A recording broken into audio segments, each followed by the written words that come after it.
Good morning. Welcome to a time of celebrating light. In this, the season of dark and cold, we humans from the beginning have sought out sources of light. Here at the Unitarian Universalist congregation of Grand Traverse, we find light in each other, gathering together, working for justice, and in the love that fills this room. Welcome to our shared light. Are there guests or folks who haven't been here for a while? Any new folks? Okay. Well, then all of you old folks are welcome. If you have electronic devices with you, please silence them so that our service might be uninterrupted. Eleanor Roosevelt worked for civil rights openly, as well as behind the scenes and in the corridors of power. She was one of the few who championed fair distribution of the benefits from the New Deal to all Americans, regardless of their racial background. She continued to work and speak on behalf of civil rights causes in the post-war years and right up until her death in 1962. Adlai Stevenson famously remembered her with this statement: "She would rather light candles than curse the darkness, and her glow has warmed the world. May we light candles that warm the world." Our prelude today is "Behold That Star," performed by our beloved Barbara Young.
Hope you all are awake, especially after that wonderful bit. Whoever you are and wherever you are on life's journey, you are welcome here this morning. I am the Reverend Alex Jensen. I use the pronouns he and him. And here we are now entering this time as we continue our quest for the blessings of light and the comforts of love that we find when we are together.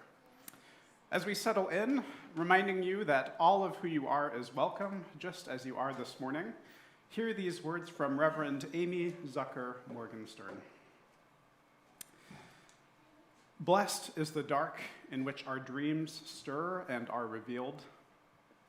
Blessed is the dark of earth, where seeds come to life. Blessed are the depths of the ocean where no light shimmers, the womb of all earthly life. Blessed is the light into which we awake, the light that sparkles on the waters, that calls the tree forth from the seed and calls the shadow forth from the tree.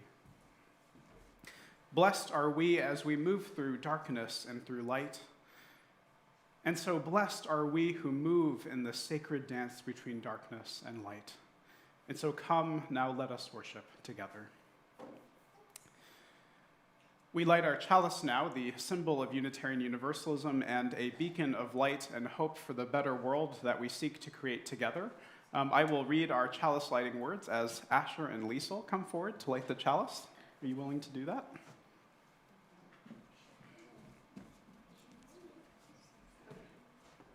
So come on over here.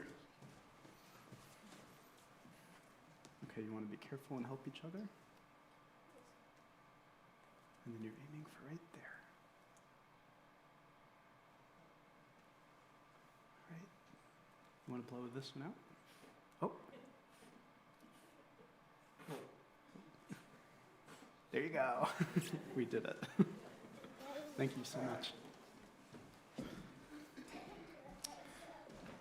You did it yourself.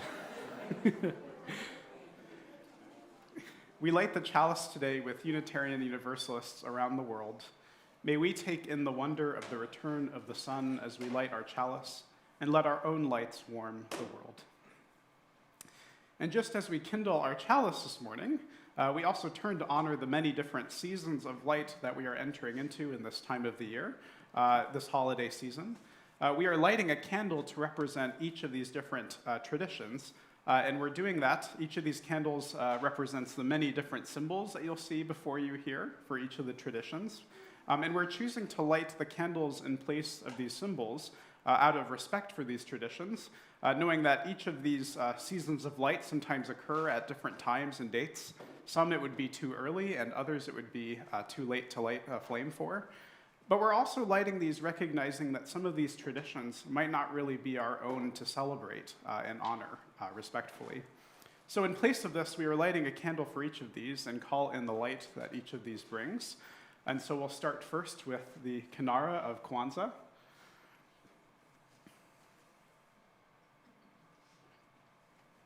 The menorah of Hanukkah.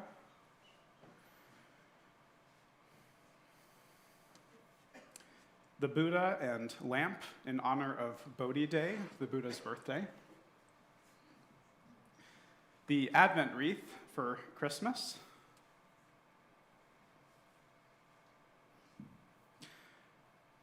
The statue of Ganesh in honor of Diwali, the festival of lights.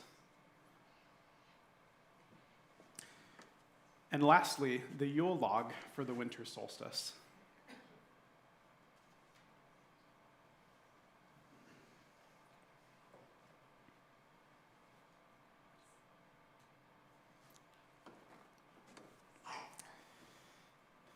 And now, as we have hearkened the light, let us enter this time of mindfulness and contemplation as we welcome this light into ourselves and listen to the sound of the singing bowl as it dissipates into the silence.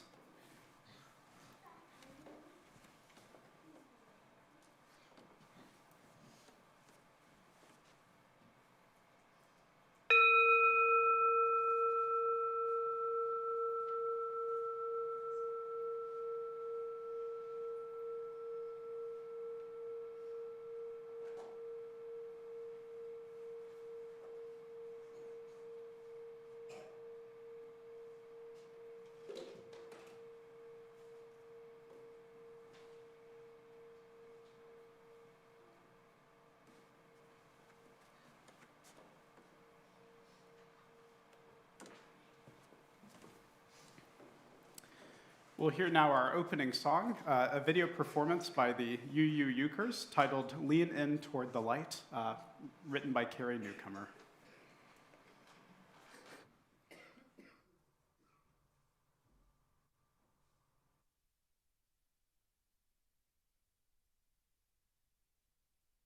Winter is the oldest season, but quietly beneath the snow, seeds are stretching out and reaching, faithful as the morning glow.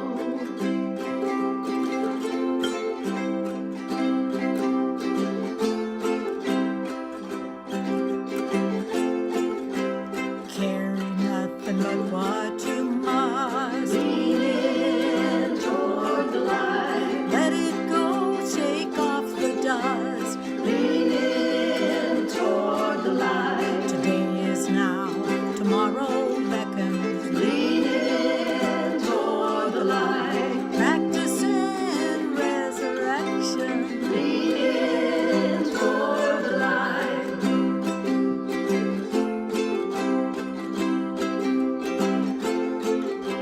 Shadows of this world will say there's no hope, why try anyway? Every kindness, large or slight, shifts the balance toward the light. The water's wide and open wide. Lean in toward the light. Don't just walk when you can fly. Lean in toward the light. Justice seems in short supply. Lean in toward the light. Beauty be your truest guide. Lean in toward the light.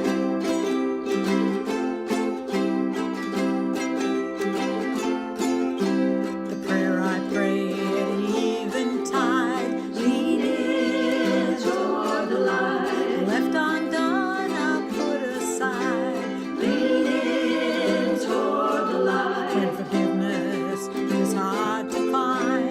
Lean in toward the light. Shadows of this world will say there's no hope, why try anyway? Every kindness, large or slight, shifts the balance toward the light. Lean in toward the light. Lean in toward the light. Lean in toward the light. Lean in toward the light. Lean in toward the light.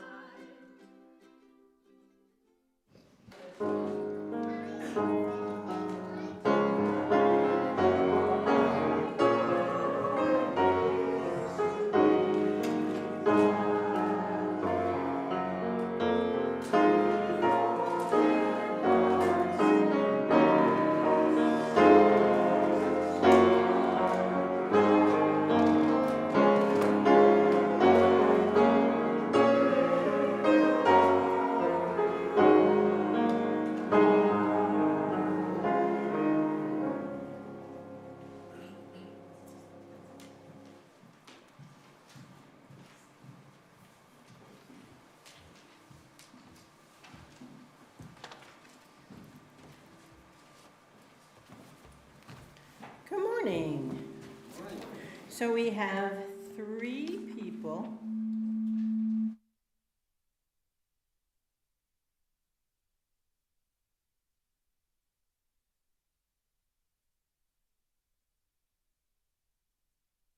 Today, I'm Chris Lautz, and we have 2 members that are unavailable to attend today, John Hoffman and Jane Watts. And we comprise membership and would love some new members, if anybody, or members to our committee, if anyone is interested. We'll take the others too, though. Yeah, we'll take the others too. So I'd like to invite our newest prospective members up, Dave and Mary Newhouse and Catherine Van Nordstrand, to come up to the front. And you can stand in front of the podium, and I'm going to read their bios. So Catherine's first. Can't read with those on. Okay. I am a curious woman who has explored her spirituality. This is the first time I have felt at home in any congregation. As a granddaughter of a minister, I was raised in a Protestant church in my hometown in Minnesota.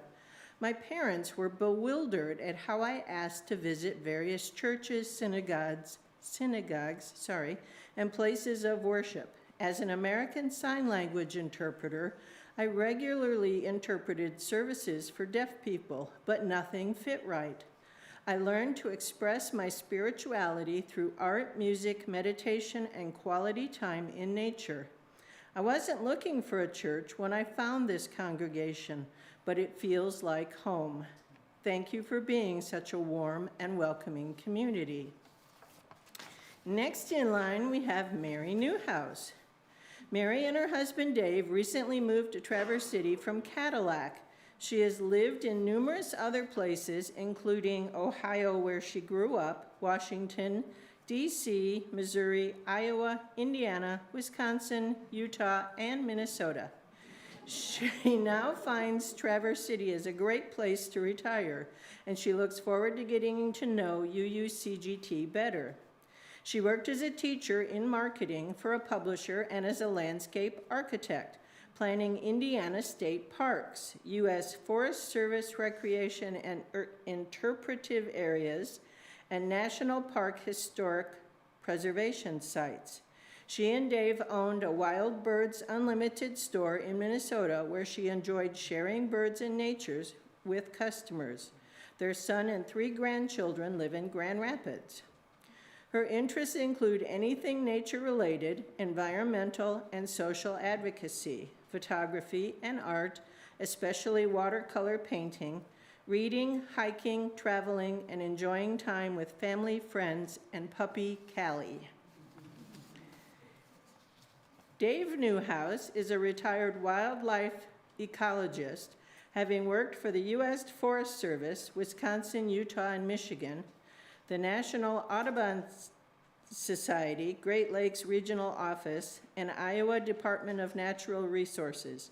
He and his wife, Mary, owned and operated a Wild Birds Unlimited store in Rochester, Minnesota for 8.5 years. His interests and hobbies include travel, photography, bird banding, and wine and beer making when he is not hiking with Mary and dog Callie. Dave was raised in the Christian Reformed Church and has been part of Congregational, Methodist, Presbyterian, and several United Church of Christ congregations. He looks forward to becoming engaged in activities at UUCGT. Sorry, now I gotta figure out where we are. And we're up to Rick.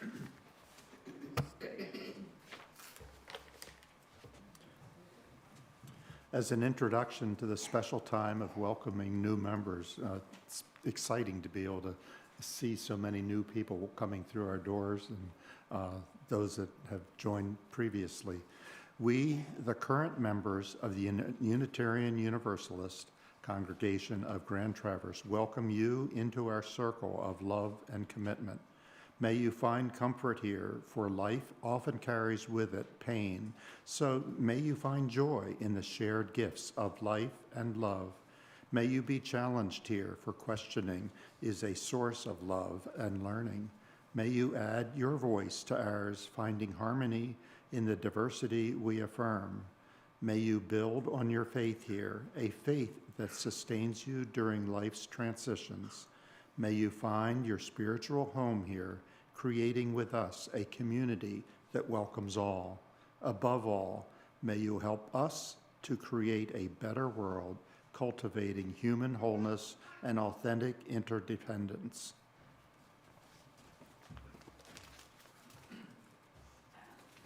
Good morning. I think this should come down here. And I see you have brought your insert, and the rest of the congregation, please turn to your insert too.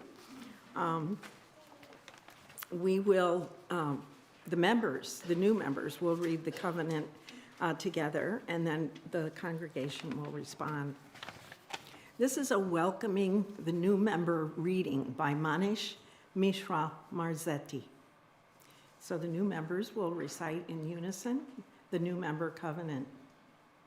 We enter this faith with hope and possibility in our hearts, pledging to participate in and support the ministries of this congregation.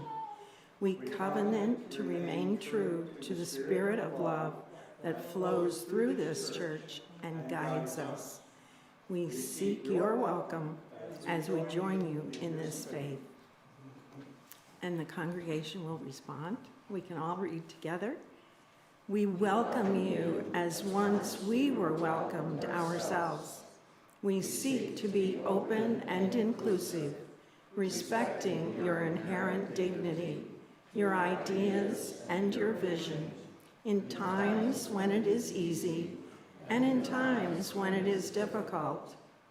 We seek to be supportive, not only when you reach out in courage to us, but also when you need us to reach out to you.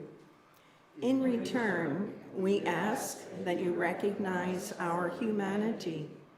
We will not always live up to our ideals, and when we fall short, we invite you to stay in relationship with us and help us more fully bring alive the spirit of love. We welcome you as an equal member of this congregation, of this faith, and of our shared spiritual journey. We warmly welcome each of you in this community of caring, of social justice action, of learning and wisdom, and so much more. And you have brought much light to this sanctuary this morning. Thank you. We have gifts for you.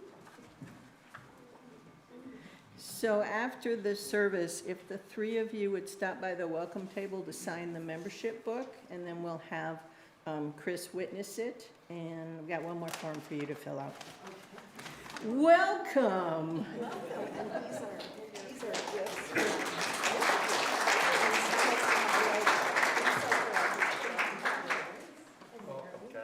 This includes some gifts from Michigan and local artists also, so enjoy and welcome. We're so happy you're joining us. We'll get to know you more. Mary. Thank you, Dave. Enjoy. Thank you. Welcome, Dave.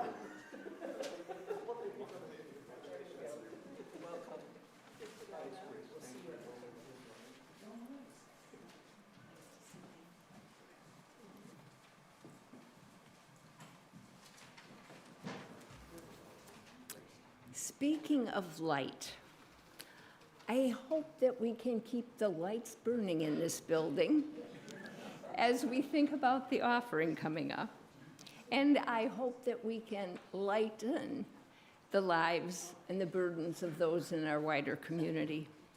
Our offering basket has two sides, one that supports our staff and our programs in our building, and the other helps those who are in need in our wider community.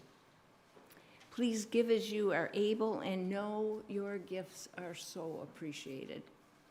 For those of you streaming at home, you can donate in the 3 ways listed here.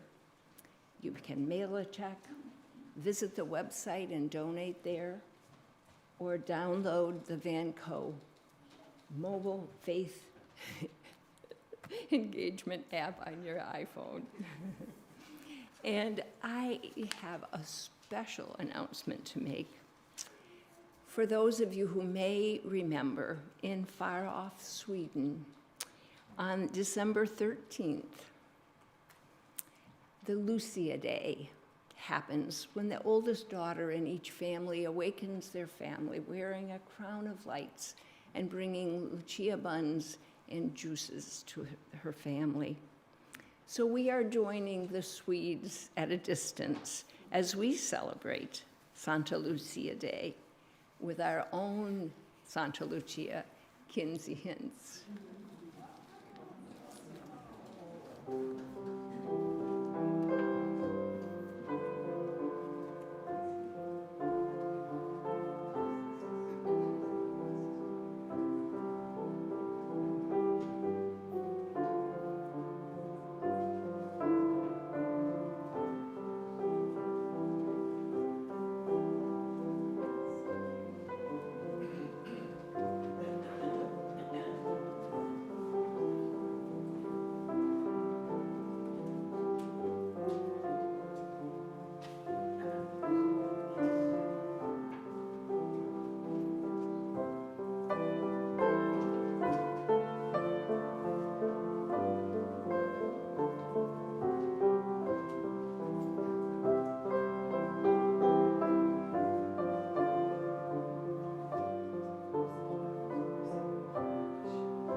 It is our practice as a religious community to set aside time in our service to name and honor the joys and concerns that touch our lives, those milestones and moments of our lived experiences.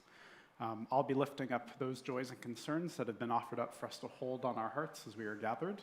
If you have a joy or concern that's a bit too tender to share with us in our service, I invite you to reach out to myself, to a member of our congregational care team, or to simply hold it on your heart as you are held in the love of this community. None of us is ever meant to travel life's journey alone. And so here is what has been shared. We only have a few this morning. To start off, tonight is the first night of Hanukkah, and so Hanukkah Sameach for all of you who celebrate, calling in the seasons of light that are right here in our midst now. This is also the fourth and last Sunday before Christmas, the fourth Sunday of Advent. And so it's the Sunday of love that many Christians light the candle for this Sunday. And I have something from Sylvia for us to pray for. As usual, prayers for my sister Vivian and her husband, Jim, who has dementia. And so let's hold now a brief moment as we hold these joys and concerns, and we also hold all those that are on our hearts that have not been spoken.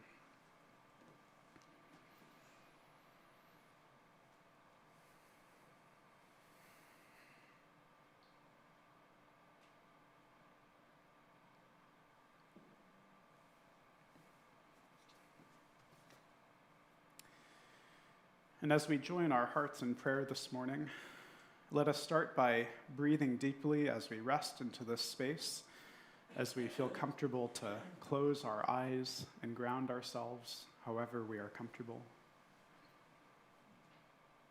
Settling into the depth of our breath, taking a deep breath in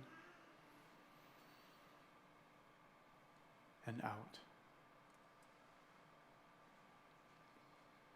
Another deep breath in and out.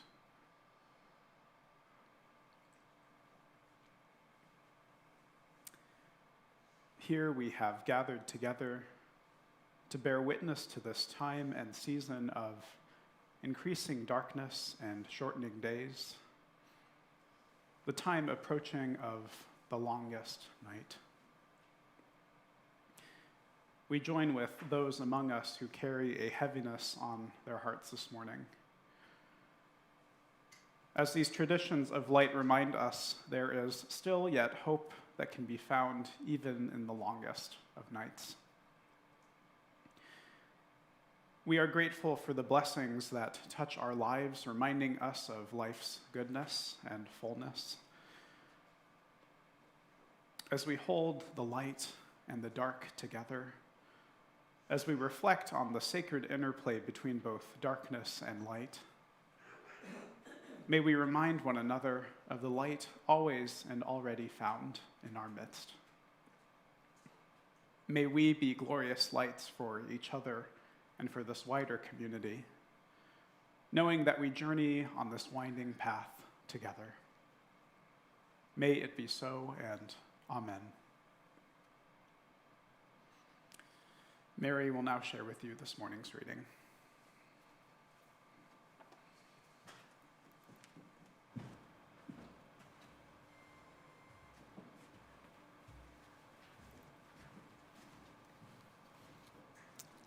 Our reading this morning is by Rob McCall, a naturalist, writer, and retired minister with the United Church of Christ. It's curious that just now, when our northern skies and lands are becoming darkest, nearly every religion is entering a season of light. The shortest days and the longest nights loom in on us, and yet everywhere people are gathering and praising light. Is it a sort of denial or insanity? Don't they notice the ever-growing night? Don't they see dark wars raging while they celebrate the birth of a peaceful Buddha? Or chatter on about the Prince of Peace? Or light the menorah? We make fires in our fireplaces. We light candles. We hang evergreen wreaths on our houses and haul green trees into our living rooms now that the green has gone from our fields. We fill our flower boxes with greens and reds. What kind of madness and folly is this? It is the madness of memory and the folly of hope. The madness of memory is that it is not bound by what our eyes see. It remembers the recurring rhythm of darkness and light and knows that light always follows the darkness. The folly of hope is that it strengthens and nourishes itself by things not seen. Memory and hope hold the soul above the fear and deluge of death and say, no, it shall not be forever, but only now. The darkness is just for a time. The light will return. So in barns and sheds and kitchens and synagogues and church basements, we sculpt and craft and manufacture hope with our own hands, from the simplest things and in the simplest ways, bending boughs of balsam into wheels of life and blending bayberry and oil and beeswax into flames of light. We manufacture life out of death and light out of darkness. Without words or printed pages, we self-publish good news, a testament of natural things, that light will always shine in darkness.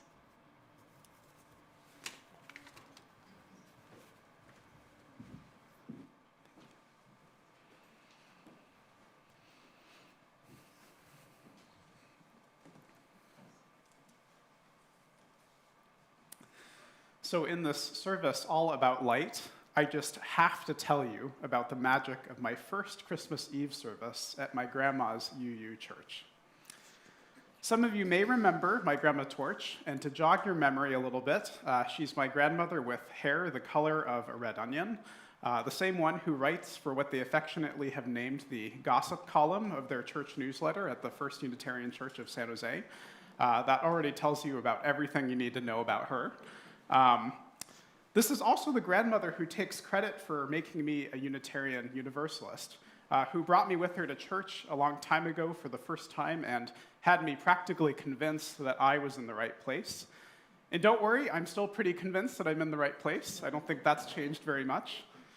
But having grown up without religion much in my family and I hadn't really done very much on Christmas Eve to celebrate it. We'd perhaps hang by our Christmas tree and sip hot chocolate, maybe some eggnog, while we put on a familiar family favorite holiday movie. Though there was really something magical about walking in on that evening for Christmas Eve to a church that was just bright with candlelight, the brilliance of the lights as they shone against the darkness of the night. The poignant, passionate red of poinsettias that are known better by their indigenous name, Cuetlasochi, in the Nahuatl language of the Aztecs. The warm glow of love filling about every space and corner of that sanctuary and room. And I remember my excitement as our candles were lit and the light was passed to silent night, much like we will do here for our own Christmas Eve service coming up this Saturday. The also really cool feeling that, as a kid, I could be trusted to hold a little bit of fire. But overall, I felt a feeling of overwhelming brightness. Like the many different glowing flames and lights had somehow found their way through my eyes and straight into my own heart. How there was a magic to be found in the dancing of these flickering flames as we passed them on to one another, reminding ourselves of the light that is already in our midst, even against the lengthening nights. So this morning, we've come to yet another year where we find ourselves in the midst of so many different seasons of light. While I spoke about the magic that I felt on Christmas Eve that first time at Gama's church, there are many more seasons of light that we have to honor this year. And as said in our reading from Rob McCall, it seems that nearly every religion or tradition out there seems to be entering some sort of season of light in the midwinter. How this wonder that we behold and find in this sacred dance between both darkness and light, in this period where the nights grow to their longest. How even as the night encroaches, we somehow find ourselves always searching, yearning, and questing for light. Being this far up north in Michigan, we are not strangers to the long nights of winter. I myself am still getting used to the shortening days. Need I mention the ice and snow as I encounter only my second Michigan winter? Please pray for me. As we turn yet again toward the light and to these many traditions and sources from which we draw our meaning and inspiration, let's take a moment and just dwell for a while together on this active and sacred dance, the dance of the dark with the light. How can we be bearers of light for one another in this time when the nights are at their longest? And what might we learn from the encroaching darkness as it both embraces and also enshrouds us? Last year, I gave you a good survey of some of the more popular customs and traditions at this time of year that many of us are already familiar with and may even know a bit about. Those were the Hanukkah story and the miracle of the lamp that burned for 8 nights in the temple when there was only oil that was going to last one night. There's also the meaning of the candles on the Advent wreath, counting down toward our way toward Christmas, with the 3 purples and 1 pink to represent hope, joy, peace, and love. We even have the tradition of Yule and the wheel of the year, and the whole importance of the winter solstice with bringing the sun back again once more. And a small aside to just mention that we're going to be inviting everybody, all of your loved ones and friends who would like to join us for our winter solstice service this Wednesday as we welcome the birth of the sun once again. So make sure that you're staying tuned for that. This year, I want to touch on some different traditions and rituals that you may not know very much about, represented by many other different various symbols and items that we have displayed here for our setting. Part of our faith as Unitarian Universalists involves drawing from the great bounty of the world's many different traditions and sources, and looking for the ways in which we find ourselves moved and stirred toward new meanings and understandings.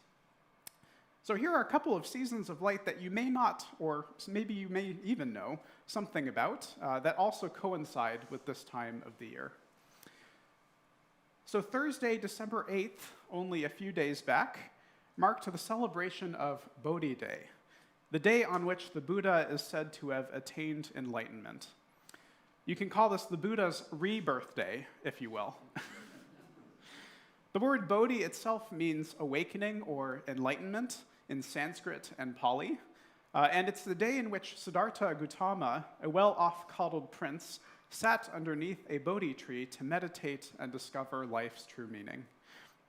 The remarkable story of Gautama Buddha, who turned from his well-to-do and sheltered upbringing and had his heart just broken open by the state of the world, with its poverty, death, violence, and suffering. All of this is celebrated on this day when many different Buddhists observe a day of meditation, prayer, and study.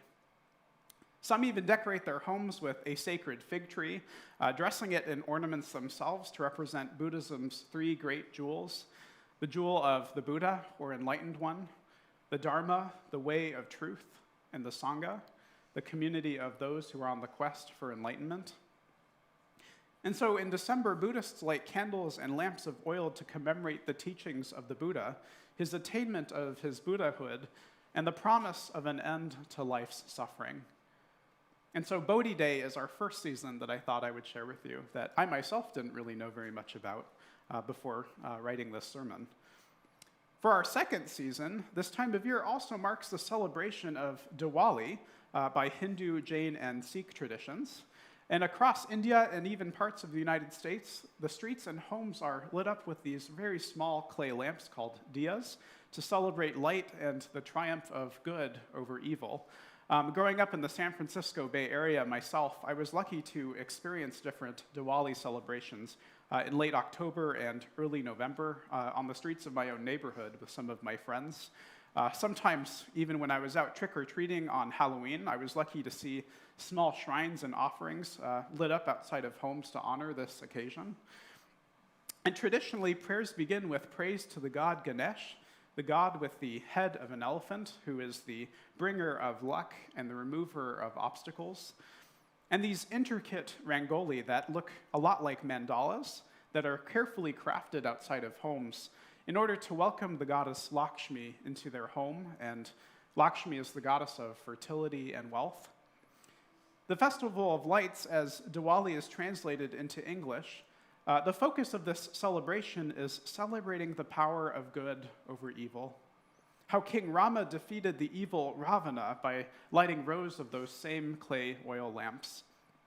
And so Diwali, in the end, is a reminder of the victory of light over the encroaching darkness, a renewed sense of hope in the luck and goodness that is on the horizon of the new year. And so Diwali marks our second season that I thought I would explore. And for Black families, the day after Christmas through January 1st marks the celebration of Kwanzaa, which is our third season to explore together. The name Kwanzaa is derived from a Swahili phrase, matunda ya Kwanzaa, meaning first fruits in honor of the harvest. And Kwanzaa is celebrated by lighting a kinara, a candle holder with seven different red, green, and black candles that mark out 7 different principles. You'll notice that there are many similarities in the principles with our own principles as Unitarian Universalists, namely the principles of unity, of self-determination, and the work of every person in order to achieve a sense of collective liberation. So Kwanzaa is an actual intentional celebration of Blackness, of the ways in which Black families and traditions have persevered. And it points to the hope found in the endurance of these traditions and cultures, despite centuries of slavery, racism, prejudice, and oppression. And so this third season of Light, celebrating Kwanzaa, it's not just about celebrating light, but truly about celebrating Blackness. There are many other different seasons of light that I could go into, of course, that I haven't mentioned. I haven't even gotten to talking about Las Posadas, or Three Kings Day, or even Festivus for the rest of us, for all of you Seinfeld fans out there. Though the specific point of celebrating Blackness, we Unitarian Universalists and others in our society might do better to interrogate how it is that we understand this relationship between light and dark. Jackie James, a retired Black UU educator, reflects on this relationship between dark and light in a meditation. She writes, blackmail, blacklist, black mark. Good guys wear white and bad guys wear black. We shape language and we are shaped by it. In our culture, white is esteemed. It is heavenly, sun-like, clean, pure, immaculate, innocent, and beautiful. And at the same time, black is seen as evil, wicked, gloomy, depressing, angry, and sullen. Let us acknowledge the negative connotations of whiteness. White things can be soft, vulnerable, pallid, and ashen. Conversely, we must acknowledge that darkness has a redemptive character, that in darkness there is both beauty and power. How the dark nurtured and protected us before our very own birth. Imagine a world that only had light or dark. We need both, dark and light, light and dark. The language that we use in matters of light and dark is important. There are so many ways that our own language finds a way to curse the dark while praising the light, all the while playing into these insidious themes without our own consciousness or knowing. In many Eastern traditions, there's a different way for us to see this dance between darkness and light. You may be familiar with the concept of yin and yang from Chinese philosophy that points to how there is a piece of dark also found in the light, how there is light even to be found in the dark. How you can't actually have shadows without a light to cast them, and you can't have the brilliance of light without also the growing darkness. You can't have one without the other. In effect, we need both. So where does this all leave us? We are in a season of not just welcoming light, but also embracing the dark. These cycles and seasons show us that light and dark dance throughout the year, how at times there will be more light than there is darkness, and how as the solstice approaches this week, there is sometimes more darkness than there is light. Dark and light must always be balanced, and even as we find ourselves in the midst of our longest nights, the darkness is only for a time. As Rob McCall reminds us, the light will return again.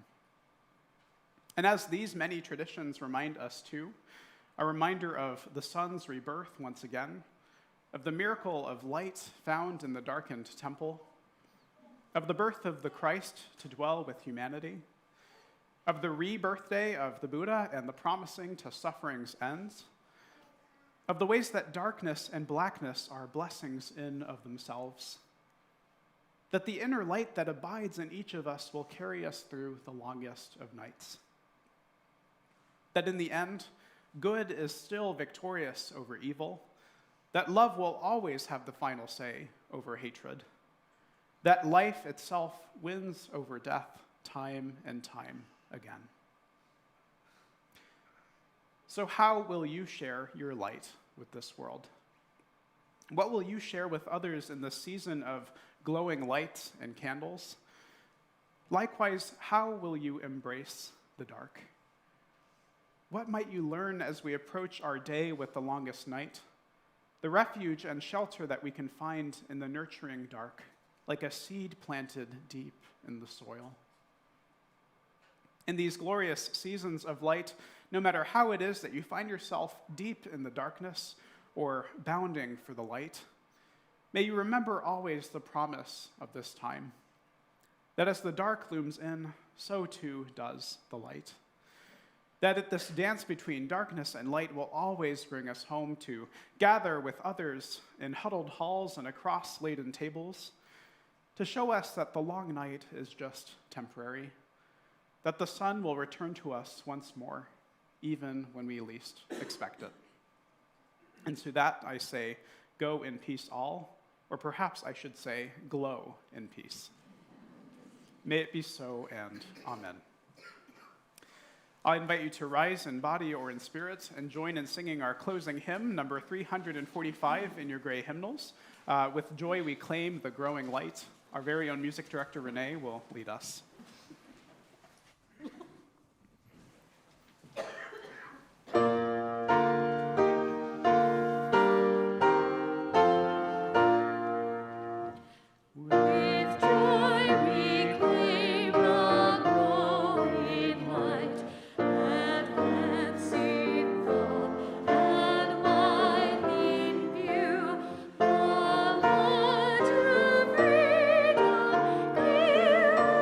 So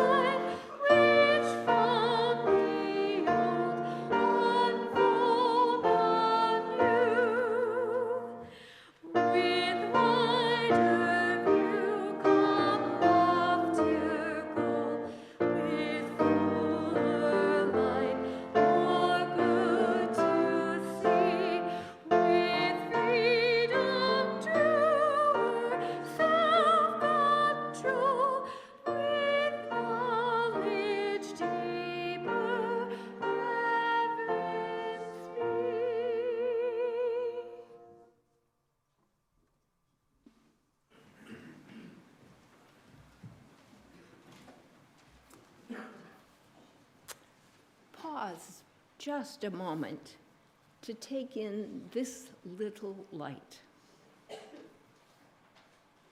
In such a simple thing, there is wonder. Please hold that wonder in your hearts this week and help warm the world.